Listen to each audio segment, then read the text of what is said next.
Round of applause for this incredible panel. You can call it a corridor if you want, though, if you want to.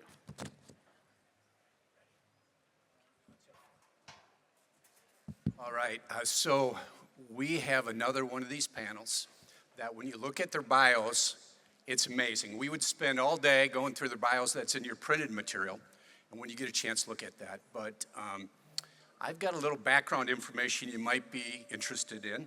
So I'm going to start with Alicia. Alicia moved to Houston from a small town in Mississippi, less than 5,000 people. She was 22 and knew no one in Houston when she moved to town. So that takes some courage, doesn't it? Along with that, she's a mother of two. Alicia told me that her children teach her about life and patience every day. She uses running and lifting weights to take care of stress with not just the family, but operating her site. Carrie's perfect vacation is hiking in Colorado and having a glass of wine at the end of the day, or more. So you and my wife, Patty, would get along just great. Her hobby, this is an interesting hobby, finding vintage furniture and refinishing. Carrie's home has many well-priced Facebook marketplace finds, I don't even know what that is, that she has repaired and refinished. And lastly is Lon. So Lon is a third-generation petrochemical worker from the great state of Michigan. So let me tell you a little bit about his family. His grandfather was a Michigan roughneck. Didn't know we had those in Michigan. And yes, Michigan is an oil and gas state number 18 in the nation. Yep. Also, his father, an engineer with Dow Chemicals. So that's our panel today, and we're really excited to have the panel. So Alicia, I'm going to start with you. So tell us a little bit about your role and what that looks like with LyondellBasell. Sure, thank you. I'm currently the plant manager at the Corpus Christi Olefins Complex. We have been at the Corpus Christi area for over 45 years now, and we employ about 300 direct employees and contractors there. I'll take it next. I'm the plant manager at our Orange facility, the OG, because we are building a new facility in Orange called Golden Triangle Polymer. We have about 150 people there, and we make polyethylene, and we've been there since the 1950s. I'm Lon Brenner, the plant manager for the Valero Houston Refinery. It's a refinery, runs about 225,000 barrels a day of crude. It's got about 350 Valero employees, about 150 contractors. The site was actually commissioned by the Department of Defense as an aviation fuel refinery to support the World War II effort. So Valero acquired it in 1997, and it's a great plant, and looking forward to our session today. All right. And Lon, I'm going to come right back to you with the next question, but before I do that, the panel is interested in what you're interested in. So please use the Slido, and we will try our best to get to your questions. So Lon, tell us about your path to get to that role, in that leadership role with Valero. What did that look like? Tell us about your history. Sure. Yeah, I think everybody has a kind of a unique path into these roles. Actually started my career chemical engineer from NC State. Started actually with Exxon at the Benicia, California refinery, which is essentially how I came to Valero. So through the Exxon Mobil acquisition, the refinery was sold as part of that process. Valero acquired it. That's basically how I came to Valero. Process engineer, spent time in planning and economics. Spent a couple of tours of duty at our corporate office in San Antonio. The first time, again, in a kind of a corporate planning and economics role, was in a stewardship role. And then from there, I had my first operations management assignment at a refinery at the time on the island of Aruba. I could probably spend an hour talking about that. And then from there, actually transferred to our Texas City refinery, just down the street, and was a tech director there. Shortly after that, I actually went back to the corporate office. It was right about the time Valero had acquired several ethanol plants. So I was actually Director of Technical Services for our renewable fuels business, and then did an operations excellence role that got me back into the refining operations side, and then from there transferred to the Houston Refinery, originally as ops director, and then became a plant manager on February 15th of 2021. And for a lot of folks in here, probably remember specifically very vividly what happened on February 15th of 2021. So my first day on the plant, I think I shut the whole thing down thanks to the freeze. So anyway, that's my path here. Well, what an interesting path, right? It tells you about all the different jobs and experiences that you have before you come to that site leader position. Carrie? Sure, thanks. So I have my bachelor's and master's from Texas A&M. Thank you. And in environmental engineering, so a little different. I started as an environmental consultant. I spent quite a few years. I have 25 years in the industry, so quite a few years in EHSS and EHSS roles. My first owner company that I worked for was BP Texas City after the ISOM explosion, and I learned a lot from my experiences there in rebuilding culture and how you define operational excellence and how you come back from a major incident like that. Had the opportunity to come to Chevron Phillips in 2011. Started in EHSS again and ended up at our Sweeney facility. I had a fantastic plant manager at the time who really was interested in what did I want to do. And I told him, I'm really interested in operations. But as an EHSS background, I didn't think I would ever have that opportunity. But he gave it to me, and he gave me a chance to go into an operations superintendent role in our logistics working with the neighboring refinery, and I loved it. And so never wanted to get out of operations again. Did take a stint back up at our corporate as our environmental manager, helping our company get through some pretty big negotiations around a flare CD. And then had the opportunity to go to Orange in January 1, 2023. That was right after a freeze. But been there ever since, love it. It's a small facility, but we're mighty, and it's been probably the best job of my career. Like Lon, I started out as a process engineer with a chemical engineering degree. I started out at Shell Chemical here in Deer Park, right down the road, and I was very fortunate at that complex because it has a large refinery, as we know, and also a chemical plant. So as I kind of progressed in my career, that became one operation. So I got to learn both refining and chemical operations, which was a little bit of a unique opportunity. And that led to being able to do larger complex roles like being a maintenance manager and operations manager. So I was very fortunate to be able to do those roles and learn, as a plant manager, what those roles do. I worked there for about 14 years and then went to LyondellBasell at the Houston Refinery here in Houston. And then that prepared me for a smaller plant manager role at our Victoria polyethylene plant. So I was there for a couple of years as plant manager, and then moved to a larger plant manager at our Corpus Christi complex, and I've been there for 8 years. Very interesting, right? All of those experiences are good ones. You learn from those experiences. I know we have students in the audience, so that's a good learning that you would probably have today. So we're going to talk a little bit about your companies and the products that they make. I know you're very proud of your companies and those products. Could you start off with LyondellBasell? Sure. At the Corpus Christi complex, we make ethylene and propylene, which are the feedstocks to plastics. We're largely the feedstock to our downstream polymer plants in Victoria, Bay City, and in the Houston area. And the plastics that are made from those plants go into durable goods, automotive, most importantly, sanitary medical supplies, food packaging that we rely on to keep our food fresh in the grocery stores, as well as plastic pipe that we use to deliver clean water. So I'm on the polyethylene side of what she makes. So we take that ethylene and we do exactly what she just said. We make plastics. We make high density blow molding plastics at the Orange facility. So our plastic pellets go into everything from dairy jugs. So when you get your gallon jug of milk at the grocery store, that's often our resin. We also have resins that make rigid Tide bottles, kayaks, garden sheds.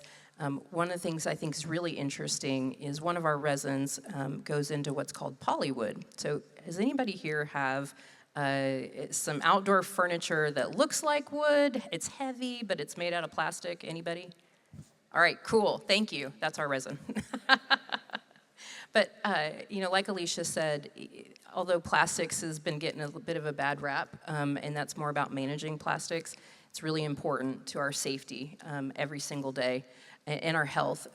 It's interesting, I was in the grocery store one time and I saw a quart bottle of milk in glass.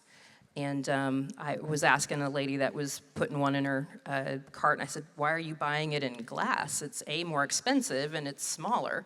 She says, well, it's better for the environment. And I, of course, took the opportunity to explain that it's actually not, and here's why there's so much more emissions with the movement of that bottle because it's so much heavier. So it's really, about managing our plastics and making sure we're not getting it into the environment, and then taking those plastics that have been used and finding ways to recycle them. That's the exciting part about advanced recycling. All right, so as a refiner, we sort of sit, I would say, just upstream, actually, of my colleagues. So we're a traditional refiner in the sense that we make gasoline, diesel, and jet fuel. We make a lot of it. But we also have our product streams that actually go into the chemical, petrochemical industry as well. So we actually produce a naphtha stream that goes into the petrochemical industry. And then we also have off-gas stream, goes by pipe into a chemical facility that then they use to convert into some of the products that my colleagues mentioned earlier. So, Excellent. Thanks, Ron. Okay, so we're going to transition from the products that are made to the communities that they lead in. And these communities, again, we've got Corpus Christi represented, Houston and Golden Triangle. So, Lon, I'm going to have you start with this. I know how important community is. Tell us about your company and what it takes to be a good neighbor. yeah, no, great question. So what's unique about the Houston refinery is actually we are the only refiner that sits within the city limits of Houston. So being a good neighbor is critical, and I would say that begins with being a great operator. So, the plant sits within the Manchester neighborhood, and they really provide the right to operate for us. So first and foremost, it's being, safe, clean, and reliable. That's the most important thing that we can do to maintain that positive relationship that we have in our community. But beyond that, we're very much part of our culture. The Valero culture is one of community investment, community engagement that comes not only through financial investment in the community, but through volunteerism as well. I think we look for employees that is sort of a motivating factor in their lives, is volunteerism, giving back. I've always said if you're someone that is willing to sacrifice of yourself for someone who you know nothing about, what would you be willing to do when it comes to supporting that which provides your livelihood? So I think that's just a key piece of what Valero has been able to build as a culture, not just at Houston, but company-wide. So I'm really blessed to come to the Orange plant and how engaged we are in our community. We have a tagline at Chevron Phillips. It's called Performance by Design, Caring by Choice. And one of our EHSS strategy is all about protecting our people and protecting our communities, because we recognize our communities give us the right to operate. We get the chance to be involved in the Salvation Army, the United Way, and one really cool group that we work with pretty heavily is Sleep in Heavenly Peace.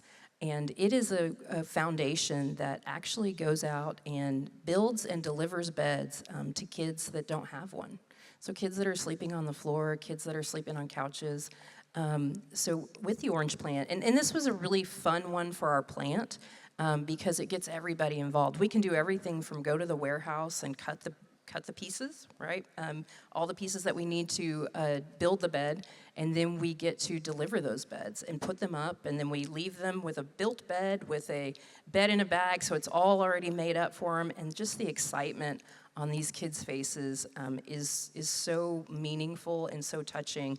In the last year, we've delivered over 150 beds in our area, and that's just, it really speaks to our hearts, and we're very blessed to be able to give back to our communities. Well, this is one of the favorite aspects of my job. It also requires quite a bit of a time commitment. Corpus Christi is a little bit unique in that it's a big area, but it operates much like a small town.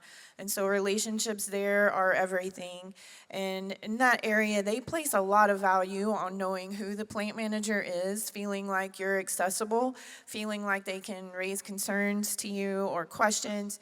So I try to attend all of our CAP meetings monthly myself, so that they know who I am and feel comfortable that, they can ask questions if they want to understand what's going on. It's important to have that credibility and trust, because there will be a day when things don't go well at your plant and you'll be a nuisance to the community, and you need that trust and credibility established with them to be able to ride through that, especially going through for new permits or changes to your permits. That can be a relationship that you draw on.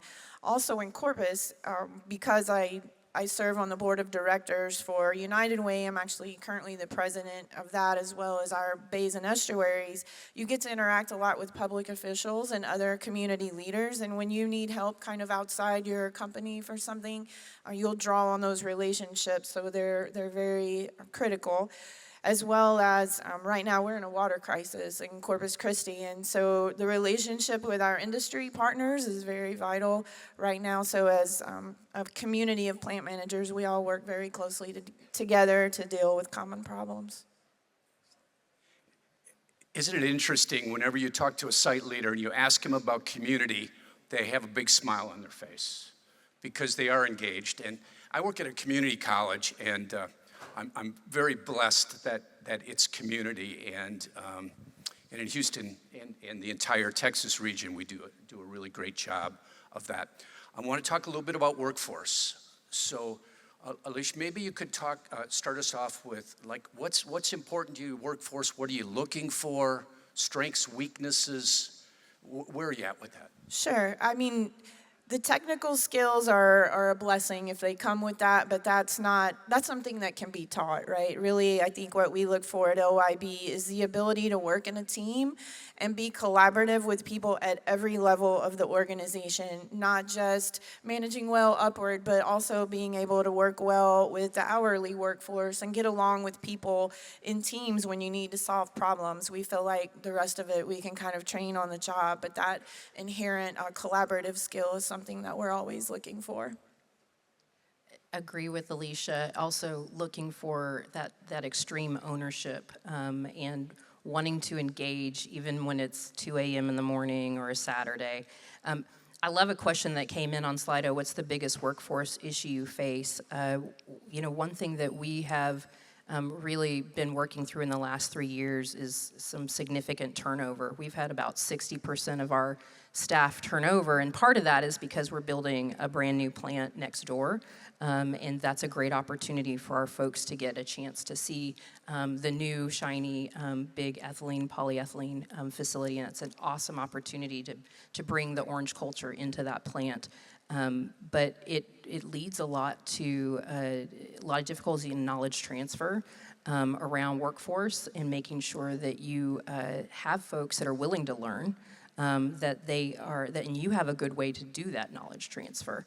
The things that we are also, some of those workforce issues that we're facing as you look forward into 2030 and beyond, trying to get, making sure we have enough maintenance craft, folks that are good machinists, millwrights. As you look at the generations that are coming up, they're more interested in playing video games than maybe getting out there and working on the tractor or the car or the whatever. I know that from my own son. He wasn't interested in helping me refinish furniture, but I get it. But part of that then is, how do we make sure that we have that next generation of heavy craft folks, of I&E techs. We've been partnering with FAME. It's Federation Alliance of Manufacturing Education, I think. I could be wrong on the actual acronym, but anyway, it started with Toyota, and it's now in our local community college, and it's a workforce program that we can, these are high school students that have just moved into college. They work with us 2 days a week. They go to school 2 days a week. So they're getting classroom knowledge, but they're also getting real experience with the guys that have been working for us for 20 years, fixing pumps, fixing compressors, how to do it safely. And I would say also the one thing that I think we look for first is safe work. Yeah, probably can't add a whole lot to that. I think I would certainly reinforce the fact that teamwork is essential. I don't think there's a better team sport and industry than ours. It's everybody plays a key role, right? Everybody in the business, up and down, engineer, support services, operations, maintenance. They all have to work well together as a team. I think if I'd add one other thing, just folks that are that live off a challenge, right? That seek challenge. Our industries are challenging industries. I would not say anything different about it, right? And that's what drives us to be better, right? That opportunity to work on something that is a challenging problem to solve.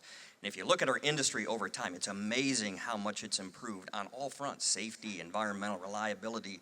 I always like to share a statistic, and you can check me on this. The Bureau of Labor Statistics.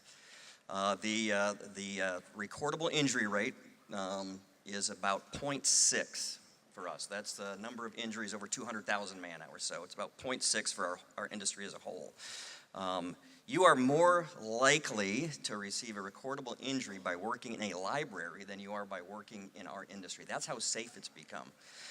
So you can check the statistics on me on that, but it's very impressive how much, and that I've seen that improve dramatically in the 25 plus years that I've been in the industry. And all that comes down to people that live on challenge, right? They see a challenge, they want to tackle it, they want to make it better. So it's kind of that competitive drive and that desire, to be the best at what we do. Libraries. Whoever thought Dewey Decimal was such a risk taker? I'm sorry, I'm an ops guy. I don't have good jokes. So we've got some good questions coming in. We're going to pick off a few of those right after we talk a little bit about safety. So really impressed with your safety statistics, all three of your companies and your plants. I know how hard it is to drive that kind of culture and what it takes to do that. Not so much hard, but the emphasis and the time it takes. Lon, maybe tell us about your safety culture and your journey in safety. Sure. Yeah. So obviously, safety is number one. Everybody up here will certainly attest to that. That is the first thing. My kids will ask me, "Well, Dad, what do you do in your job?" Right? I manage risk. That's really what it comes down to. All the discussions, everything that we talk about often is how do we drive down risk in our businesses, to the lowest level possible. But I think some of the tools, that I can look back, at least from my perspective, from a Valero perspective, we had gone on this voluntary protection program journey, over 20 years ago. The Houston site was one of the first sites that received OSHA's VPP status, so that's one that encourages employee engagement. It really goes above and beyond. You receive that recognition by going above and beyond just compliance with OSHA standards. So I think that was a big driver for us early on. I think since then we've had a lot of other programs that have been essential to improving performance. Something that we're heavily focused on really over the last few years is just increasing field engagement, management presence in the field. Nothing has a bigger impact on employees than seeing their leaders in the field, in their NOMACs, talking about what they do, how do they do it, what are their challenges, ensuring that our safety practices and programs are well understood. And we don't engage just our own employees, but it comes to contractors. They often are the first to potentially identify a hazard in our plants because they're the ones that are often doing the work that poses the most risk. So we try and engage not just our employees but our contractors, and we want contract leadership with us in the field as much as we can as well. And I think that's had a significant impact on our recent performance. So similar things to Lon. We've also been on a journey, and we actually call it our journey to zero. One thing, though, that I think we all struggle with is, and as y'all do out there, is every day is a new day that somebody could get hurt. So making sure that we don't have that complacency. Something that we're doing across CP Chem, and probably many of you are in this room, is we've been trying to take on this concept of human performance. And the idea behind that is people will make mistakes. So how do we create systems that make sure that those mistakes don't lead us to catastrophic events? So we like to call it, how do you make it easier to succeed, harder to fail? That's the most simple way to say it. So one thing that we've been doing at the Orange plant, and we like to make safety fun too. So one thing that we did a couple years ago is we had a little mascot. He was a little orange, cute little orange, that helped us identify hazards, part of our hazard identification wheel. We turned him into this mean, not mean as in mean, but nice big superhero. And his name's Crush. And he's all about crushing hazards in the units. And we've been using that to build off of all these different programs. And one of the programs that we've been trying to implement with Crush is, how do you actually do work in the field? I agree with Lon, field engagement is so important, and understanding how work is being done, and is it actually being done the way we think it's being done? We have procedures, we all have procedures, we all have policies, but are we actually using those in that way? And we've started something that's called learning teams. And so we'll get together, most recently we got together everybody from a 6-month operator to a 20-year operator on how we do something that we do every single shift.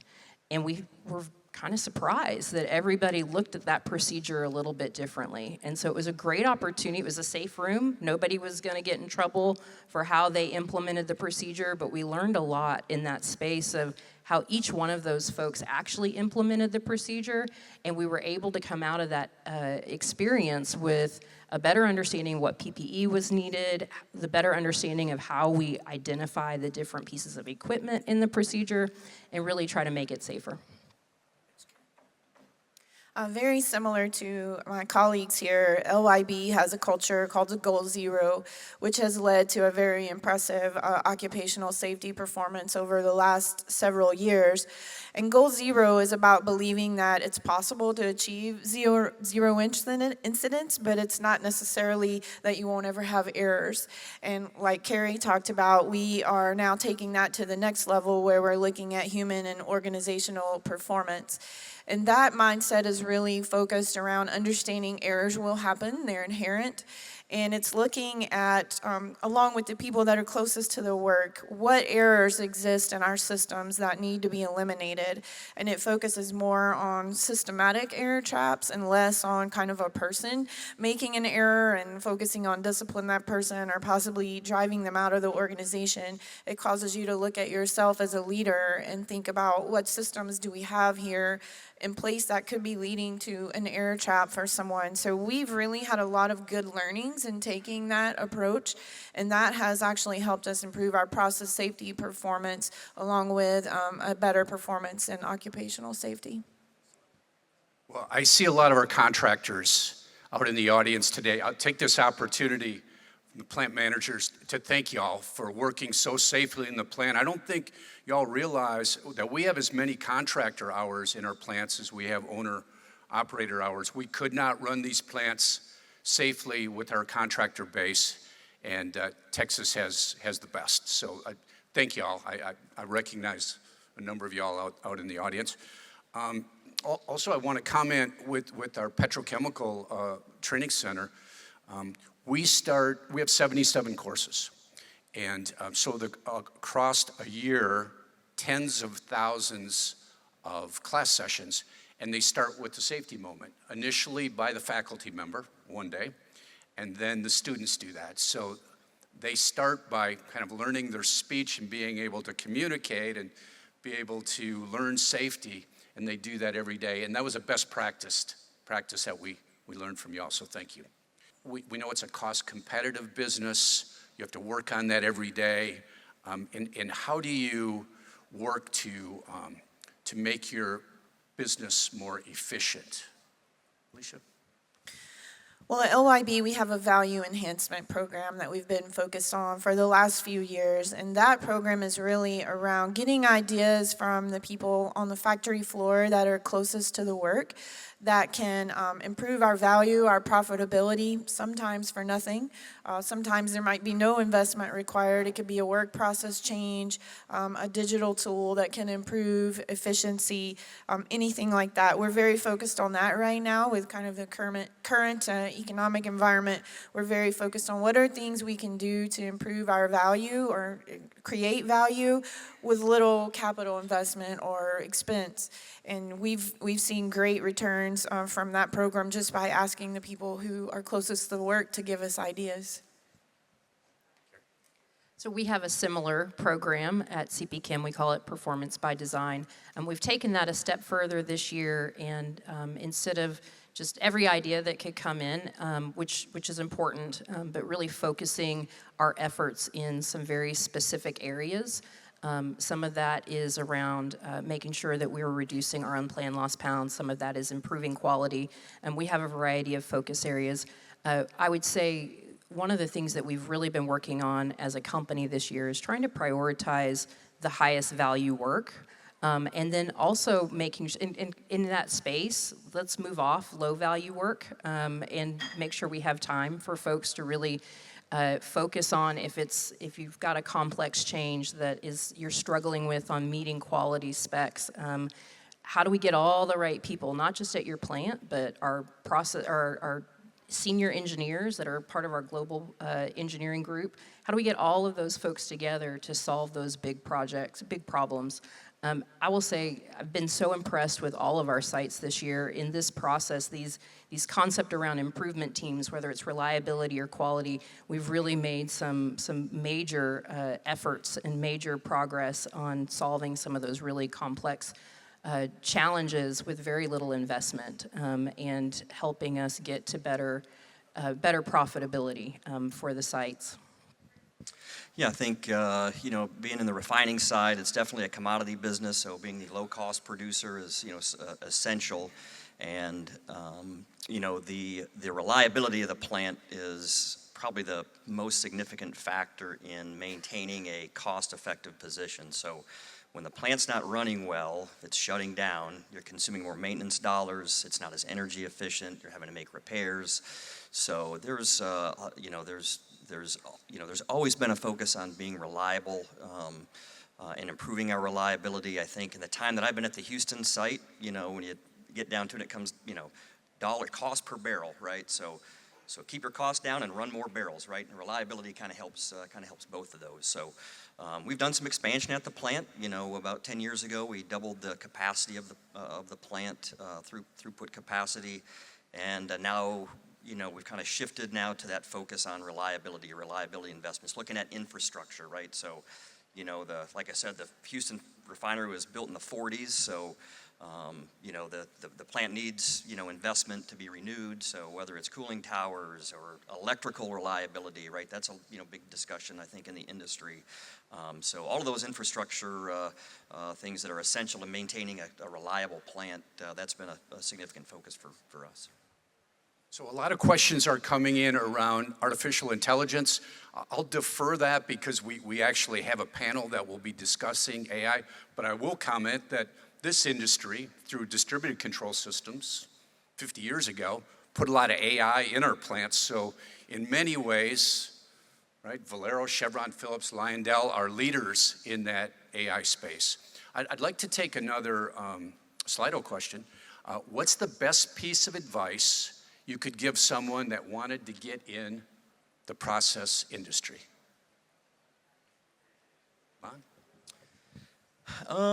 Let's see. So I think if, the word curiosity comes to mind. I think people that are curious are kind of attracted to our industry, and those are the types of folks that do well. So if you just have a natural inclination to want to understand how things work and why, and you're the kind of kid that, tore the vacuum cleaner apart to understand, how it worked. I think those are the types of people that we look for. So, if I was to give a very simple answer, it's just, hey, just if you're a curious person, right? If you want to understand how things work, why they don't work, how to get better, I think those are the kind of skills or just the type of people I think that will be attracted to our industry and that will do well in our industry. I would just add to that, there's all sorts of opportunities in our plants and in our companies. People think maybe operator, maintenance crafts, engineers, but we have finance, we have procurement, we have nurse, we have the EHSS side. We have so many different ways that folks can be part of our industry. Anything really that you might be interested in, we probably have a role that fits that. So it's a very diverse industry really when you think about all the different brains that have to come together to make our product. I would add you need to be comfortable with change and kind of unpredictability, right? There's nothing about getting an engineering degree that prepares you for being a plant manager and dealing with all of the uncertainty and people issues that arise, all of those kinds of things. But it keeps your day very interesting and challenging. And so if you're a person who likes to, sit at a desk and be bored all the time, that's probably not the role for you. But it is a very challenging and interesting industry to be in, and it's very fun. I've never had a boring day, I'll say for sure. Yeah, be flexible, right? I mean, I think we all can, Yes. our careers kind of attest to that, right? Folks that are very flexible and willing to take on new challenges, I think, will lead to a long and, very successful career. I know that question was for the process industry, but it probably that wisdom applies to all, right? Change, flexibility, curiosity, so important. I'm going to let you put on your environmental hat here. I know you're proud of your environmental performance. This must come from an environmental person because you talk about GHGs and VOCs, volatile organic compounds, greenhouse gases. Tell us a little bit about your sites and your companies and how you've shown continuous improvement in that area. Sure. I mean, of course, that's critical for your license to operate, right, and being a good neighbor. In the Corpus Christi area, we focus as an industry group on that a lot because we currently are in an attainment area, and we don't want to not be in an attainment area. That certainly limits growth and difficulty in getting permits and such as that, but it's also the right thing to do as a good neighbor. I would say that we're always looking for innovative ways to reduce our impact on the environment. Things like putting more hydrogen in our fuel gas to reduce emissions. For us, water conservation, of course, is key in our water crisis there. So we work together with other industry partners, and we also, our companies, do a lot to improve our environmental performance and lessen our impact on the community. It's one of our pillars of our EHSS strategy is to protect our environment. And so similar, we all want to look at ways to be a good neighbor, make sure that we're not impacting our community. The Orange area, Orange Port Arthur area is also in attainment, so similar to Alicia, we want to stay there. So as we implement new projects or as we implement changes, we're looking to make sure that we're coming in with the best available control technology to reduce emissions. Like many companies in this room, CP Chem went through a process of looking at how are we going to reduce greenhouse gases over the next several years, and coming up with a plan around that. And what was really interesting and unique about what we did was we went to every single plant and we said, okay, what are our opportunities at each plant that we could reduce emissions? And one of those opportunities at Orange is reducing flaring emissions. The way we can make sure that we reduce flaring emissions is that we make sure that we have a recovery unit that's running well and running a good portion of the time. And so we've been working on different projects like that to try to reduce emissions, try to reduce flaring emissions. Also engaging in new technology. There's some really interesting technology out there that is, zero emission LDART components. Things like that where we can implement those at our plants is exciting, and other ways that we try to reduce. Yeah, I'll just give just a couple of examples from our plant that I can point to. So we invested in flare gas recovery several years ago. So the plant really doesn't flare. So, you know, outside of maybe a maintenance activity, you know, I think over the last year it's been 98, 99%, you know, flareless operation. So that flare gas recovery investment that Valero made, not just at our site, but multiple of Valero plants, I think, is an example of our commitment to reducing emissions. And then something else that we've invested in here recently is an air monitoring, a mobile air monitoring van. So we actually have a van that has some pretty sophisticated analyzers in it. So we'll do not only routine rounds through the, you know, around the refinery, through the neighborhood, through our fence line community, but then also if there's any sort of upset conditions, right, it's a chance for us to go out, collect data, and we're very transparent with it. We actually share that data at Civic Club meetings. We also have stationary fence line monitoring data that we collect, that we report, and we also make that available to the public as well. So I think that holds us accountable, right? You know, we want to be the best player on the Gulf Coast, right? So by sharing that data, sharing that information with our community, it gives them trust in that we are doing what we can to protect the environment, and it gives us something to use to strive to get better. Yeah, it's a great question. So we have a lot of contractors out. We also have a lot of solutions providers in the room today. And we talked about analyzers. So at our college, we have gas chromatographs.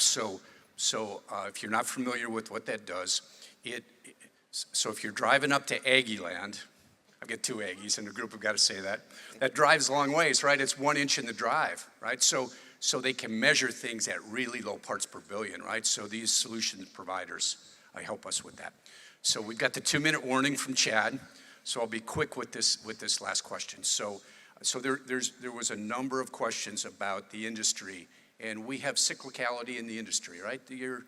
It's very common historically, it happens. We've got a little bit of a downturn in some of our industry, and there's question around maintaining and spending capital, maintaining your plants. Can you tell us, we'll start with you, Lon, maybe where you're at in this cycle and what investment looks like? Yeah, I think I mentioned it maybe a little bit earlier. I think right now a lot of the investment is in reliability projects, infrastructure. Like I said, Valero made some pretty significant investments in expansion, I'd say 2015-ish, 2020, and the focus at this point, you know, has really been around making sure the plant runs as reliable and as efficient as we can. So primarily reliability related types of investments, that sort of thing. Yep. So I'm excited that I'm part of a company. We're still growing, and that's exciting. Yes, it's a tough market right now. We have the plant manager here for the new Golden Triangle polymer plant, which is a world-scale ethylene to polyethylene loops right across the street from the OG, the original plant, orange plant. And then we have a big sister plant in Ras Laffan.